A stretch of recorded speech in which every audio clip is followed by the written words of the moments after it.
श्रीयुक्त छोटराय आपण जहाँ सूचना पाई इनपुट्रु आपण बालेश्वर गस्तर थे आप फेरुंट बोध रास्तार आप बड़ कथा है जड़े व्यक्ति बा जड़े छात्री झीटीए जितेबाला अति संगीन अभियोग करुच्ची तार साहस को धैर्य को मानवा पड़ो जे से गोटे सिस्टम विरोध में लड़ाई आरंभ करथिला एवं पूरा सिस्टम जितेबाला ताकू सपोर्ट कलानी सेतेबेले से तार हायर अथॉरिटी को जनाया चेष्टा करथिला सबु फोरम को से टच करने चेष्टा करछि ए घटना रे दोषी तालिका केते लंबा दोषी तालिका बहुत लंबा ये समग्र सिस्टम आने समस्त ये दायी जड़े झील गत 6 मास धरी गोटे एकाकी लड़े लोन लड़े लड़ुची एवं जहाँ संभव समस्त कर्तृपक्ष पाखरे से राजनैतिक हो कि प्रशासनिक हो कि शिक्षानुष्ठान अथॉरिटी समस्त की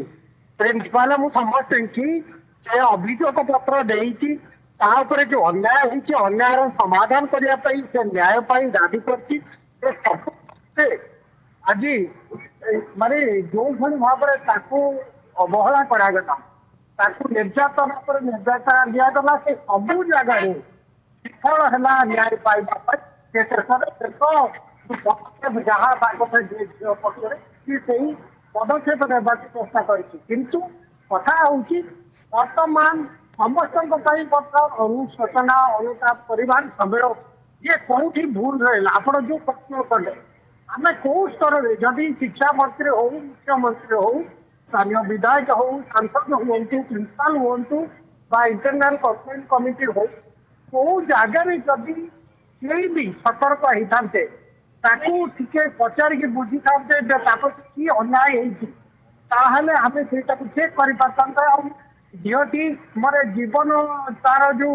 ये करने उच्चर करने बांचल से अंतत स्टेप शेष पदक्षेप नहीं पारि ना आम आम सिस्टम ये डिफेक्टिव सिस्टम जे आम जो झील ट्वीट करुच्ची आम इग्नोर कर सिस्टम कहीं रेस्पोंसिव चीफ मिनिस्टर ऑफिस रे सीएमओ अच्छी माने ऑफिसर्स अच्छा समस्ते विभिन्न सूत्र ग्रीवेंस आपत्ति अभियोग आदेश कराए शिक्षा मंत्री भी सिस्टम अच्छी किंतु केही भी दृष्टि देले नहीं एवं केही भी आकु एड्रेस कले नहीं आज्ञा आज्ञा मु आसीबी सर आपन पाखु